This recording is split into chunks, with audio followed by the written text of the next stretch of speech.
I should be 2 games over 500. At least you put your glasses on. Well, you do. You look nice.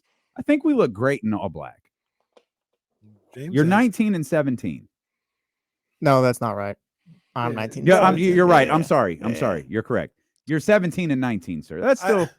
Wait, did you guys have a whole pocket watching without me? Yeah, man, they We did. did. They We did. did. They Dennis- did me dirty. Dennis Schroeder. Let's not even remember. They're not even Oh. counting wins against Kyle and Joe.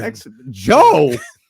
Okay, yeah, wow. You celebrated Wow. over Kenny's Joe? trying to get wins against the G League Ignite. and Coach Katz. You know, I'm like, Wasn't even here when Coach Jake, Katz was I got to here. win against Jake. It was chaos Man. when you were gone, Dan. Okay, my guess would be like 117 million. Okay, I Wow. win. I win again. Wow, that is bar for bar what Kenny guessed. Oh, really? He said 117, and no, it's not. It was 89. What did Jesse guess? Oh. 113. No, he didn't. Yes, he did.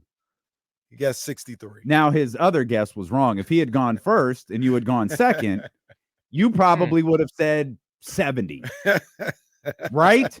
Wow. No, You I would have liar. kept the integrity of the game Well, and give the my funny real thing is, guess. if you had said 70, you would have been close. Like you would have been relatively close. James, it came up because of the obviously. Well, no, it actually came up because he was playing soccer, and then of course passing up on the Lakers deal started the conversation. And he's earned 89 in his career. He lost out on the 4-year extension that would have been $84 million. We were able to like do a little bit of math, and it looks like the total that he lost over that 4-year stretch is in the vicinity of probably $50 to $60 million. Hey, this is a random side. Maybe a little bit lower. It's a random side note. Yeah. But I do think it's kind of newsworthy because Jesse asked about it yesterday or whatever the case may be. I see it. Jake Paul and Mike Tyson has been postponed. Okay. How about postpone forever? How about we do that? How about we postpone the fight so it never freaking happens? That sounds good. I would like to see Jake Paul get destroyed. I don't know about you guys. Oh, it wouldn't happen. It wouldn't happen in that fight. I can promise you that. Hey, Jake Paul about to beat the brakes off of Mike Tyson. I'll say this. Jake Paul makes people money. He does. And I'm all for that. Make people money. But don't do it at the expense of beating up a 60-year-old Mike Tyson. Yeah, let's postpone that forever. Dude, just put him at WrestleMania. And Dude had an ulcer. Yeah, you should not be in a boxing ring anymore, ever.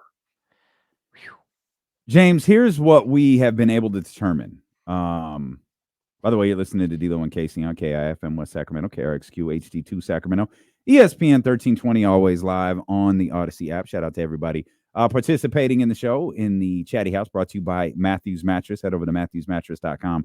Find one of the 10 locations nearest you as the Memorial Day sale continues. You need a mattress? Well, don't sleep on Matthews Mattress. Don't sleep on them, as Kenny would say. We have taken what you know and what we know, and we have determined we've got nothing. Yeah, sounds about right. After a week, James, a full week of this, you talking to your people, we're talking to our people, and here we are 7 days later. We got nothing. Okay. I think I'm pretty sure I know where this is going to head. So the funny thing is, I did tell this story without fully telling the story, is how we have 3 minutes between shows, and we're frantically trying to share information about what you heard and what we heard, and then it just left with James shaking his head and us going, well, forget it. Let's just do a radio show. I don't know what's going on. Yeah. Look, I think this is complicated. I think that they're like the offer that we've seen out there is pretty legitimate. That's a counter offer that was made to to Mike Brown's camp. But look, I don't think that this thing is gonna. I don't think it's gonna further spiral out of control. Mm-hmm. I don't. But you never know. I mean, we've all been through this with this franchise before. It just doesn't seem like anything is just easy. Nothing just gets done without like some sort of complicated backstory.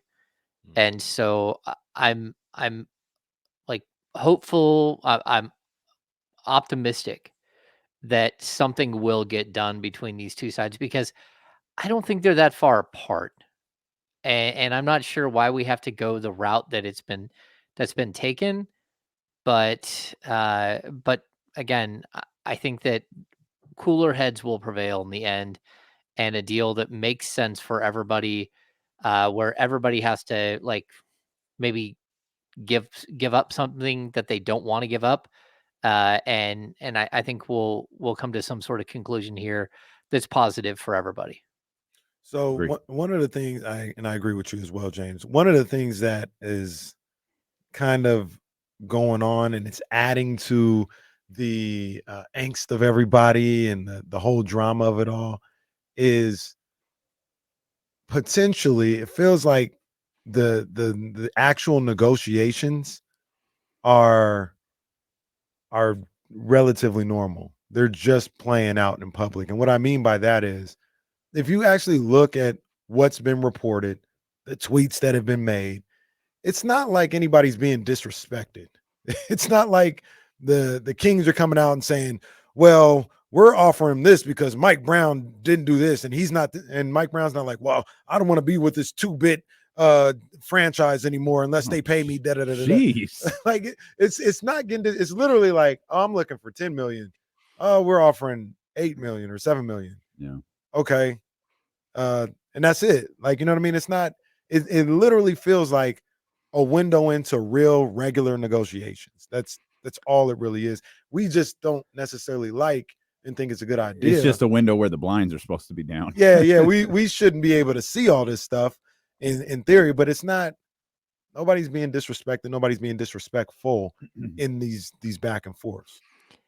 Yeah, I agree. I mean, I don't think that there's been like mudslinging or anything, but I don't understand the need to like go out there and go public with everything. I don't like again, you guys talk like you got sources, I've got sources, everybody's got sources, whatever, right?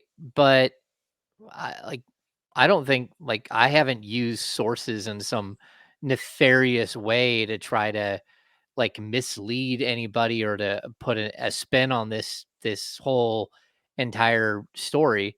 Like anything that I write is like, will I throw in that an ownership group wasn't happy that they didn't make the playoffs? Yeah, but like, that's obvious. James says ownership hates Mike Brown. Tweet it. See, there you go Basketball, again. What? Same. basketball hype.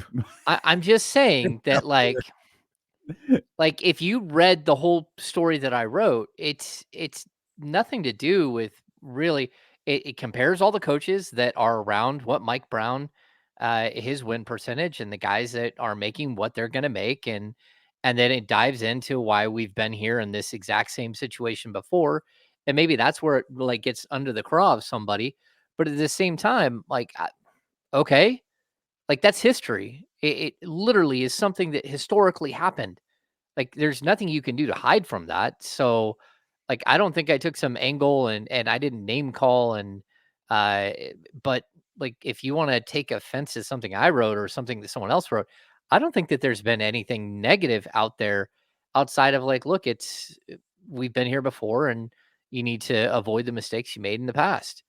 And like, this is very clear. There's a way to avoid the mistakes of the past. And I don't think you've had anyone out there that I've seen that's like, oh, Mike Brown's got to get, Ty Lue, Monty Williams, Eric Spoelstra money. I don't think there's been any of that. I think this has all Good been, thing, because that would have changed the conversation quite a bit. yeah. Well, I think it's all been like relatively fair and balanced, like what you're seeing. And I just don't know why the jabs, why the tweet came out last night. I mean, to be honest, that to me That's was like it was a little out Sean's of left tweet. field. The Yeah, the Sean's Shams tweet. tweet. Yeah. Yeah, and like Sean Cunningham's tweet, I'll just tell you, like my sources that I've like whatever, like Sean and I were always gonna have different sources and stuff, but like I don't think Jason Kidd is making 3 and 21. Yeah, I don't And either. Yeah. That's not what I've heard. Mm-mm. So, Neither yeah, have I've we. heard that it's higher than that, and not astronomically higher, but his deal from, Well, especially off the extension. He just signed an extension early. It's still May, earlier this month. yeah, And I yeah. think he was closer to, I don't know what the deal was, but a 3 for 21 type deal on the first contract. I think it was a little bit higher than that, but I think that was his original contract that Mhm. he has now signed an extension for. Yeah, and the extension I think is 2 years onto what he already has. But I might be wrong. Like, either way, That like, would be 3 years left, so I guess that's not. yeah, it's not some crazy, crazy number, but it's also not the 321 that we saw pop out yesterday. It's not in that ballpark. And if we're talking like, what is a ballpark in this situation? Because the $10 million range and $7 million range, we're not talking about like huge difference. And I honestly think that there's a pretty simple way to get to a number that everyone should be comfortable with, and then incentives, both easily obtainable and not easy to obtain incentives that can push this thing anywhere from like 9 to 10 to maybe a little bit more than that. And everyone would feel comfortable, and we could all move about our day and get ready for free agency and all this stuff. I'm just talking with you guys, just having Mhm. a good time. But I'm thinking about like what I said earlier about if I was if I was on the other side of the Kings and I wanted to mess with them, and I could picture that. Say, for instance, the Kings offered that, and they were like, they're talking to me as a representative, like, we're offering you a competitive deal, a competitive deal right here. The 3 for 21, possibly 27. And I say, competitive? That's not a competitive deal. They're like, yes, it is. It's a very competitive deal based off of everything that we're talking about and everything that's going around the market and everything. It's not a competitive deal, and you're pissing me off. It's I not a mean, if there's competitive. one No, thing it you don't is. wanna It do. is competitive. Let me show you. Which let me take your words. Everything that you just told me. I'm gonna show you how it's not a competitive deal. And he gives the words. He says competitive, all the little clauses, and now how everybody. The first thing people say is that is not a competitive deal. They come back and say, "I told you." I told you. You guys talking about this ain't That's a competitive. hell of Do a way to better. negotiate things. Do better. Hey, watch this. Do better. Because that's not a competitive deal. I I told you it wasn't. I don't disagree. Yeah, and you know what? Like, I hear people in the chat. I think I can pull this up. Like, did we hear leaks like this with Monty and King's extension? Um, no, I don't think we saw a bunch of leaks like this, but I'm going to tell you very specifically, because I know this has been someone who throughout the day has been sort of in the camp that this is a competitive deal and everything else. We did this same exact thing when Monty McNair didn't get his extension. And it was like, how in the world could you allow a general manager to walk into like an incredibly important trade deadline without a contract for the next season? Like, how can you do that? You can't. That doesn't make any sense. Like, we literally had these identical discussions where you can show where like you're running down the same path that you have done in the past. Just if this is your guy, then pay him. If it's not your guy, then move on. But what you don't do is have somebody who's a lame duck general manager have all the weight of like 7 years worth of draft picks that he may or may not be able to trade, and young talent that he may or not be able to trade. If he's not going to be here, like, what are we doing? So my point is that like it's typically like my job, or at least part of my job is to write as a columnist and to look at the situation that's in front of us and say, okay, what makes logical sense by NBA standards? And what is the history that we have? And how have we been here before? How have we not been here before? What makes logical sense? And again, I would argue that this is the exact same discussion we had when not only Monty, but Wes got his extension to stick around in Sacramento. And it's just this moment of questioning the logic behind everything. Like at some point, if you're choosing a path, you have to choose a path and stick to it as long as you can. And if the path is wrong, okay, I get it. If you think the path is wrong, and you want to make some decision on that, that's fine. And we'll have our own opinions on whether that would be a good idea or not. But the fact is, like, you chose a path here and you should stick to a path because it's so far proved out to be a really good path and better than any other path that the previous 16 years had done, and certainly it's better than any path that Vivek had gone through in his first 9 years as an owner before Mike Brown. And so, like, again, to be fair, I certainly feel like we were exactly doing this same thing like a year and a half ago before Monty got his extension. We were, but I don't think I don't think there was ever and I think this was the original question, Hammer. Because you're 100% right. I can think of, hey, we'd wrap up our conversation. Oh, James, by the way, contract extension for Monty? Nope. All right, see you tomorrow.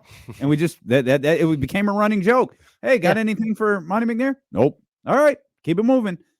One thing that didn't happen is when the contract became when it became public in the days or weeks leading into the announcement of Monty McNair being re-signed, there was no public battle of negotiation between the two parties, between the Sacramento Kings and between Monty McNair. And that's the only thing right now that's different. If everything had transpired the same way without the two tweets from the two most prominent insiders of the NBA, and the contract gets announced in a week, no one would know. Everything could have went exactly the same way, but no one would know. And now we're just like, yo, what is happening? And I think the thing that we're all hung up on, Hammer, is this isn't benefiting anybody. This isn't benefiting Mike's camp. This sure as hell isn't benefiting the Sacramento Kings. We're all collectively just looking at them. Will you guys fix this? I agree. I think it does benefit Mike's camp, though. Because I don't think that it puts does. pressure on the Kings. Well, I don't know. It puts pressure on the Kings to get the deal done, to give him what he wants or close to it. I still think there are Mike detractors. I still think there are people that don't like. There were people who will see Sham's tweet last night or Sean's, which isn't as specific, but still, Jason Kidd was used for a reason. He's playing right now. And I could go back and do the math, but I think Sean's tweet came out after the game ended. So you've got a coach in the NBA Finals who, hey, we made an offer comparable to his. Okay. And there will be people, including Kings fans, who will look at that and go, Mike's not going to sign that. You're a 46-win coach. You're not going to sign that. Like, things can turn quickly. And it's wrestling. It's always wrestling. There's a heel and there's a baby face. Right now, I think Mike is the baby face. But let Mike turn this down and go, oh, he'll turn heel real quick. And we're not there. We're not there yet. It's just, I think everyone is collectively looking at them like, man, will y'all stop this? Both of you, stop this. Yeah, I mean, you just need to get it right, and you need to get it right quickly. I mean, you have other things to deal with here. They're like, the draft is just around the corner. The free agency is just around. We're less than a month from free agency, or we're right at a month from free agency. You need to know what's going on with Malik Monk, and you need Monk to feel very comfortable in what you're doing as one of the teams that are presenting him with an offer. And all of these things matter, like whether people want to believe that or not. Again, coaches come and go, players come and go, but when players and coaches are together in the same era, whether it's a 2-year era or 8-year era, whatever it might be, they usually want to have clarity on what's happening around them. And like stability matters and all that stuff. But I'm just, again, this didn't have to play out fully in front of everyone's eyes. And to the point of the question earlier, we don't know what Monty McNair ever got. Like Mhm. there's not some website where we can go and look and see what Monty McNair's contract was. And we have no idea what he was asking for, and we have no idea what was being offered. All we know is that he finally got, his contract, right? And there isn't some set scale that they're basing this off of. Now, coaching contracts are a little different, and I'd say even this year's coaching contracts or maybe over the last year and a half, where all of a sudden we know what all these guys are making. Okay, that just makes it a lot more difficult. It makes it a lot more difficult for the Kings or for whoever to make an offer that's below market value. And that a 3 year, $21 million deal is under market value. And we don't even know how, like, that contract, the way it was written, it certainly looked like one of the 3 years was this season, right? If you do the math on, Mm, when that contract was going to expire, for in Shams' tweet, you can see it. mhm. It's Yep. it's it's his coming year, it's a year after, and it's a year after that. So we don't know if it's like they were adding 2 extra years at a certain dollar amount, and Mike was playing the same amount this season. We don't know if it's like, you know what I'm saying? Yeah, Like, and the that way that begs the this is follow-up. We were yeah. trying to get to the bottom of earlier. Do we know what Mike makes right now? Well, from what I've heard is he makes less than $5 million a year. I don't know the exact dollar amount, but, Okay. like, this season, he makes his contract was and it's less than what Luke Walton was making. So that's the number we were going with. We were going with the number with around 5, which for me, again, we keep pointing to JJ Redick and his fictitious contract for his fictitious job as a potential game changer for all of this. Darvin Ham was making less than he was making in the vicinity of $5 million. The wording of the Athletic article leads you to believe it's a little less than $5 million, but it's just kind of that's the general vicinity, right? I'm sorry, Darvin Ham and Mike Brown were making the same amount of money. Mm. Okay, fine. We're gonna make good on this now. Like, look. If we were like, prove it. All right, cool. I proved it. What are we doing? The other guy's fired. Hmm. That to Like me, Mike Brown and Darvin Ham in the Sim- same tier? simple as No, that to me. You got to get him out of no. that tier.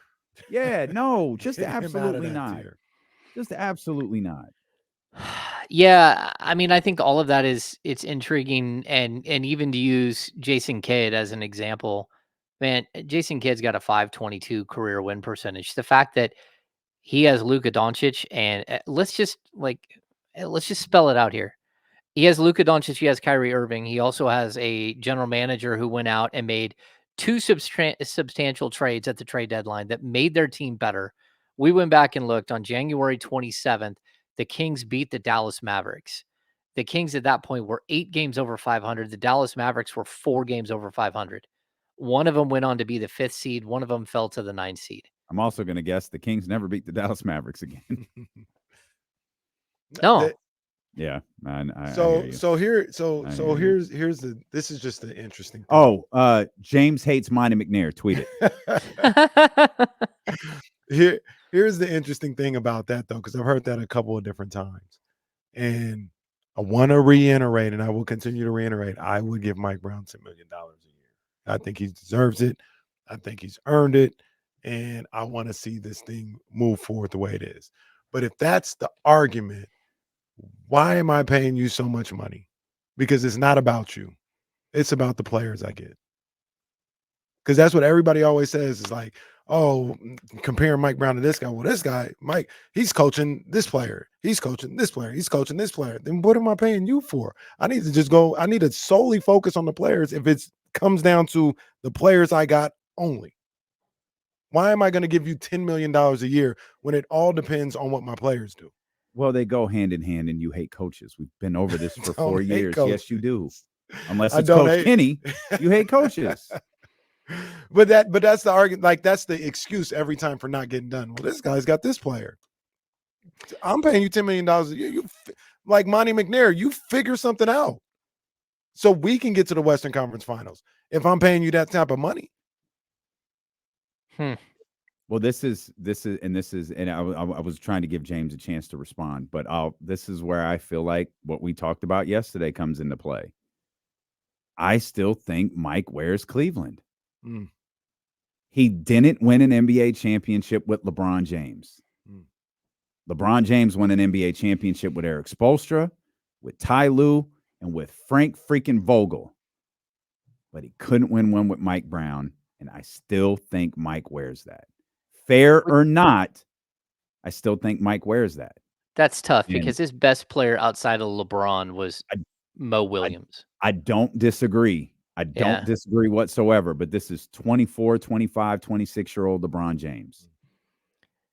And I think I might have gone a little high there, but like, I think he wears that. I think he is still criticized for not winning that title in 2010. Yeah, but I mean, we're talking about a coach who's got a 607 win percentage and who's James, you're been preaching to the choir. I'm not discounting Mike Brown at all. I think he's a fantastic coach. I'm just offering an explanation as to what Kenny said right there. And I don't think it's fair for the record. What I said also in the argument I made, once again, I'd pay him all his money, but the argument I made is not exclusive to Mike Brown. Like if the excuse people make when they don't get it done is, look what the roster you gave me. Then why am I paying you all this money? You're clearly not the most important thing or one of the top 3 most important things. That's why you get paid $7 million, $8 million, $9 million, $10 million versus 40. There are some players that are making $10 million. Some that are essential. What is Trey Lyles making? And we talk about when he's gone. 8. Mike Brown more important than Trey Lyles? Don't make me do that. Mike Brown more important than Malik Monk? Did Malik Monk make $10 million last year? Last year. He ain't going to make it this year. Only because they didn't sign the right contract. Well, no, they didn't. Okay, well, who's all right? Kenny Caraway hates Monty McNair. Tweet it. We'll come back. We're not getting it. I don't know how this is happening. It's actually getting worse. Clipped. It's been clipped. We'll come back. We will continue to get to the bottom of nothing when D'Lo and Casey and our insider James Ham return here on Sacramento Sports Leader ESPN 1320. Mike would make more than Keegan, wouldn't he? Well, but that's by rule. That's not by worth. That's by structure of the league. I'm giving Mike Brown $10 million. No, you're not. I'm giving him $10 million a year. But I also don't want to hear the argument, I don't have this player, that's why we couldn't succeed. They go hand in hand. Yeah. This is your fault, James. None of this would have happened if you hadn't written that Kings Beat article. None of this would have happened if Kenny didn't go hang out with Wes over the weekend. Well, that's the other thing. Kenny hanging out with Wes Wilcox all weekend, and hey guys, can't play contract talks anymore. Got to go hang with Kenny. Can't get anything done. Hanging out wearing poofy vests together. I don't even think he had the vest on. Did he? I know. He was trying to be incognito. Incognito. That's what we need to figure out. Why are they ditching the vests? No vest until Mike signs. No vest. You guys can't wear your vest. No puffy vest till Mike signs. They walk into the office with their vest on. Hey, what the hell are you doing with that on? Take it off. You can't wear it until Mike signs. Yeah. Yeah, this is a funny. Yeah. There you go. Yeah. Well, yeah, the difference is slightly T-Bone isn't wrong. Yeah. With these things, does ownership give the GM a number to work with or whatever? I'm glad you said that. I want that on the air. Okay. I want that on the air. What would you say, Casey? What did T-Bone say? Did James just put it up? That they paid JaVale McGee $3 million to sit on the bench, and that's basically the difference than what Mike Brown is asking for. Well. But JaVale was about vibes. James loves JaVale McGee. I love JaVale McGee too, but who told him to go get JaVale McGee? KC hates Monty McNair. Tweet it. No, that's not who told him to go get JaVale McGee. You're right. You're right there, Casey. What was I? Oh, ownership's role.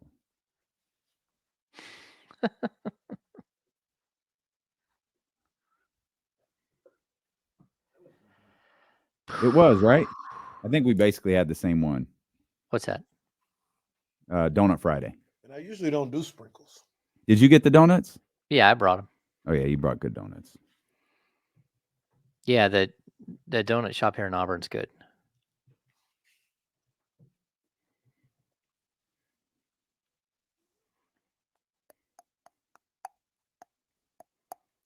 I'll bring in donuts one day and put them out at like 11:30. You just sit there all day. And Kenny will take him home with him. Okay. If it's the right ones. We did that with the Dana Cortez pizza. Yeah. The family was happy too. Family was happy. Oh. Oh man. Bryce, your boss brought in 5 boxes of donuts. We don't have enough people for 5 boxes of donuts. That's damn near a box per person. Yeah, like when I Really bring even in 2 dozen, there's usually like 2 left at the end of the day. Germs, yeah, I was in Modesto the other weekend. I was there. I stopped by Mr. T's. Always got to do that. Mm. There you go. Shout out Mr. T's. JC brings in Beautiful. Mr. T's on occasion. Who does? Oh, is that what he brought in? A couple weeks ago. Yeah. Yeah. Oh, that was fire. Yeah. Yeah, That's the spot. that was fire.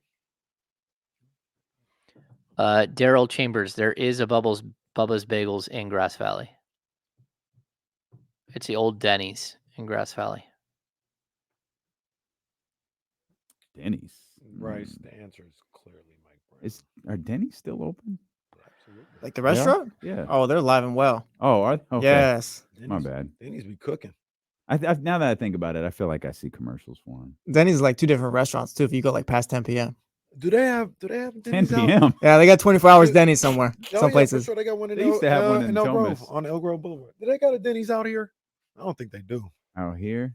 They have one by Sac State. I know that. That's where I used to live. You mean out here in Roseville? Yeah, Roseville, Rockland area. I don't think they do. I don't like the way you're saying that. I'm gonna be honest with you. We're coming back, James. I know what you're doing. Don't do that. Don't do that. Roseville too good for Denny's? No, Is that what that's they're what doing? it is. Yeah. I I'm caught not doing that. anything. No, I caught that. Bringing down the neighborhood. Out here. Yeah, you ain't slick. Is this more of an IHOP Yeah. city or huh? They got a Denny's out here? There's one on Sunrise. That ain't Roseville, Yes, Rockland. it is. It's Roseville. I'm looking at it right now. Oh yeah. It's It's right by Douglas. It's right across Oh, from Lorenzo's. Lorenzo's some good Mexican. That's right. there. Yeah, I'm Mexican looking food at it there. right now. Well, Right good. across I'm the glad street. they do. No, don't do that. I saw what you did. Don't do that. You're not slick, dude. You low key be throwing shade, don't thinking I catch it. Don't do that.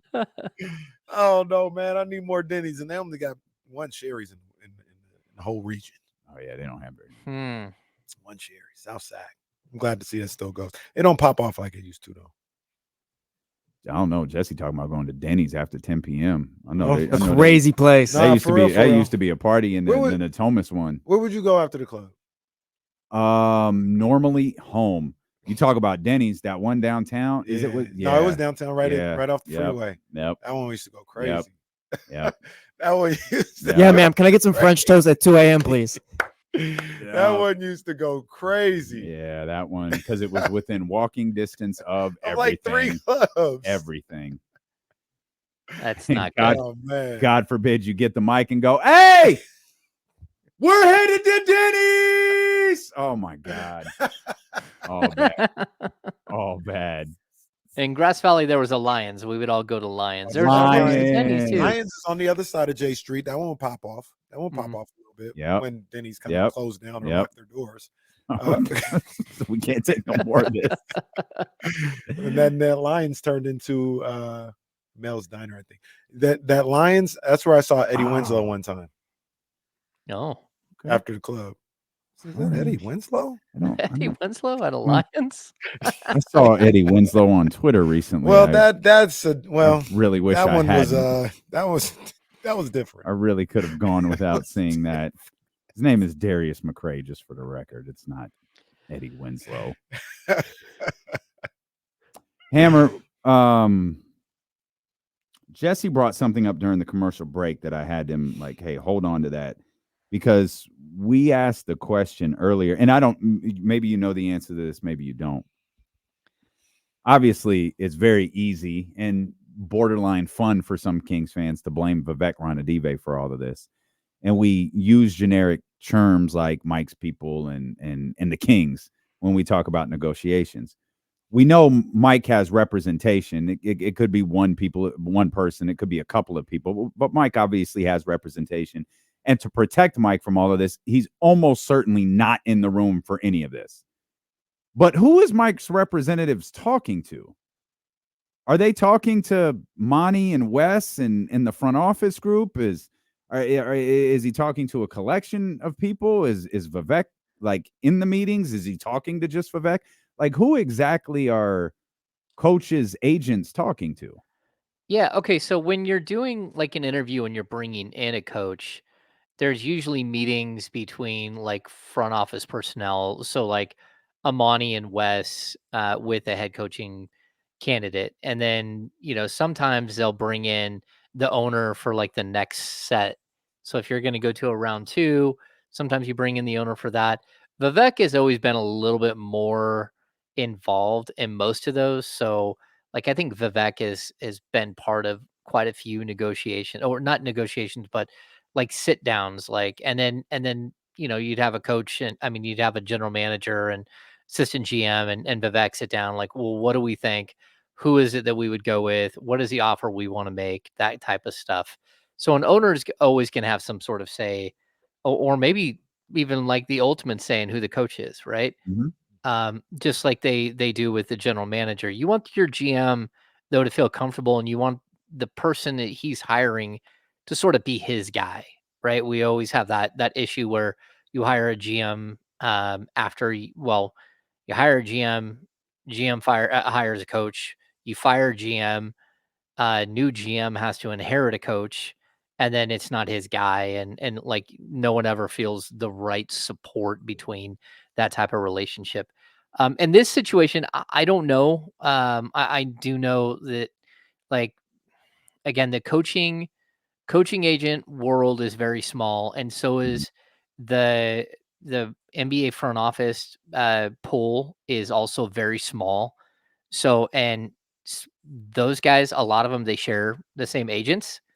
So when we talk about coaching agents in the NBA, we talk about Spencer Breaker, we talk about Warren Legary, and then there might be one or two other smaller like coaching, but they're coaching slash front office agents, right? Mhm. And I think we've all heard by now, or at least if you haven't, maybe this could be the first time you've heard it, but I'm pretty sure that Wes Wilcox and Mike Brown share the same agent, which is not unusual to have, you know, people within the organization share an agent. So it's not like they're going to the same person. They're having conversations with somebody that they also have conversations with regarding their own contracts. So yeah, I mean, this is a very small world here that we're talking about, and so that's why it's like, the finger pointing isn't. It can only last so long between like who said something to who. It just doesn't. It doesn't go very far. There's do things like that where um, an agent represents guys on each side of the table. Does that have a big effect, little effect, no effect at all typically? Because I mean, the thought would be not that they'll just take any deal because they represent both, but the thought would be it's some type of positive, like some type of it would help with the rapport, or maybe the negotiations or something. Or is that overblown too? And it really has nothing to do with anything. No, I think it should help because you at least have people who are, that everyone is familiar with in the room. I mean, that's for sure. Like all of these guys know each other for sure.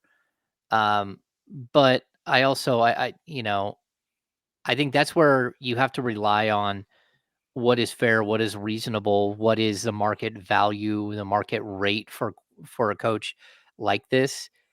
So then that way we're not just plucking numbers out of the air. I think general managers, like assistant general managers and stuff, like there is a pretty large scale where, one guy can make, a couple of million, another guy can make way more than that. And even like Monty McNair's original salary with the Kings was very low from what I remember. I'm sure he's gotten, 2 or 3 times that, maybe even more by this point. But like, I don't know that it's the end all be all. I think that there are market rates there, and again, we talk about if you're negotiating with a guy who has 8 clients that are all general managers, he knows the going rate for general managers and the levels of general managers because he has their contracts in a file cabinet next to him, right? So I think that this can help, but again, like that's where I think probably the frustrating thing would be as somebody who's like on the outside looking in is that this shouldn't be that complicated. Like we can all look at just like the last 2 years, look where salaries went. Look at guys that are around Mike Brown's range. If you look at Mike Budenholzer, who again has one more year in the league and a win percentage slightly less than Mike Brown. He's been an assistant for years as well. But he won a title and Mike didn't. Then maybe you devalue Mike just a little bit in that discussion and say, okay, is he $3 million less than Budenholzer? And the answer is no, because there's already a bottom, right? There's already a low end to coaching salaries. And we know where, guys, I mean, we don't know exact dollar amounts for young coaches getting hired. I don't know what Jordy Fernandez got. I don't know what, I don't Charles know. Lee. We tried to find Charles Lee's contract, couldn't find it.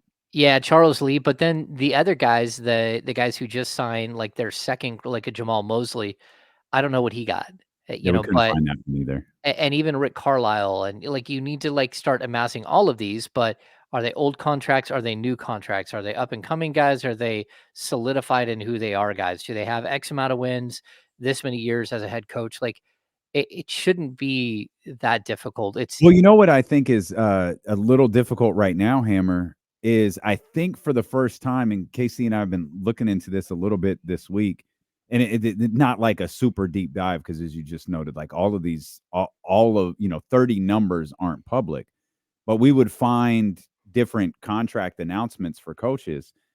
And this is really the first time, like right now, and perhaps starting with Monty Williams a couple of years ago, this is the first time that the coaching market is starting to change. oh Like yeah. the contract market is starting to change. We went back 10 years and found deals that were $5 and $6 million. We mentioned the 2009 Dwayne Casey, 2019, excuse me, Dwayne Casey Detroit deal. That was like 6 million per, 6.5 per. Like it's just now starting to like, okay, it's not those fives anymore. And I think again, if it happens, JJ could be the one who resets the market a little bit for first-time head coaches if that winds up happening, because I don't think he's taking that job for $4 million. I think it's probably going to amount to something closer to 7 or 8. And then you have the established guys, the Rick Carlisles, the Jason Kidds, the Mike Browns at 9, 10, 11. Then you have the multi-time championship winners, the Eric Spoelstras, the Pops, Steve Kerrs. They're in the teens. Mhm. And then you have Ty Lue and Monty Williams. Ty Lue's Yeah. not a multi-time contract. Like he's a champion. He's not a multi-time champion, but I think we have him at 14, and Monty's just here for the vibes, and he's at 13.5. Yeah, but I would even say the Ty Lue thing, it shows you where the market might be going, but I'd pay also Ty like Lue $14 million in a heartbeat. yeah. It'd be Kenny's money, but I'd pay him $14 million. Well, yeah, but I mean that begs the question though, is Ty Lue twice the coach that Mike Brown is? Absolutely not. Okay, so that's why you can't just like and I don't think anyone is saying, "Hey, you should pay him Ty Lue money." I think everyone's saying, "Okay, if Ty Lue sets that like further sets the standard of what coaches are getting paid, then like you have to like move the needle up a little bit to where a Mike Brown would be in this conversation." Yeah, And something just dawned on me because you were talking about Budenholzer's championships got to be worth something. Budenholzer should have got 12. Probably so. Like Budenholzer should have gotten paid a little bit closer to those guys. These coaches' contracts are kind of crazy. I don't think we've hit crazy status. I just think they're shifting, and I think they'll settle here for a little bit. But I think they're just now starting to shift after $12 million a year. and I ain't hating. Like, go ahead. Yo, Get this your is bread. a business that's about to earn $75 billion annually through TV contracts. Well, that and Kenny, I would Like say the this least too. of everybody. Don't do that. Stop it. Yeah, that. yeah, Everybody but do the least of everybody. Don't do that. we have to also say this too. Like when Vivek bought the team in 2013, it was a valuation of 535 million bucks. Like I saw one report that said is that the Kings are now worth 3.44 billion, and That's another one crazy. that said like 3.3 something billion. Like that's part of this. Like the owners are getting paid way more. I mean, they're not taking money, but their team just went from this to, some little tiny thing to this gigantic thing. Rarely do you see something go up. What is that like? What 600 times over a Mm. span of 11 years? Like that's a pretty good investment and a pretty Not good to return on investment. derail this too much. Does that include the arena? When they value teams Yeah. like that, does that Yeah. Yeah. include like it does? Okay. hmm Yeah. That's why the I A's mean, are it worth would make nothing. sense. Like it's a part of the it seems like that would make Yeah. sense. Yeah. Someone came up with the A's number while we are like in the chat earlier. I think it was like barely over a billion. But that's again, they don't have a stadium to play in, and the stadium they do play in isn't worth anything. And so, yeah, That's what it is right now. The A's valuation is right now. yeah. And I know John Fisher was out trying to sell like 500 million worth of team to help pay for the new stadium, because then he thought his team would go up to a couple of billion from where it was, and so he might be able to sell it for more. But again, yeah, and someone asked earlier too, because I've seen this question online too. I've seen it on social media. Is this because Vivek is saving his money to buy the A's? And that's where I'm like, hey, look, $500 million, like $3 or $4 million one way or another in a coaching salary over 3 years. That doesn't. Come on, like, guys, we got to tighten our That belts is a little funny. bit. No, Gotta I mean, tighten our belts a little bit. That register. Got to get with them me lights late. for I said, Sutter "Come Health on, Park." man." yeah. So That's I don't know what to say. I would say no. The A's thing has nothing to do with this at all. This is straight up a basketball slash, like a budgetary whatever decision. And I think someone else asked, who comes up with the budget or whatever.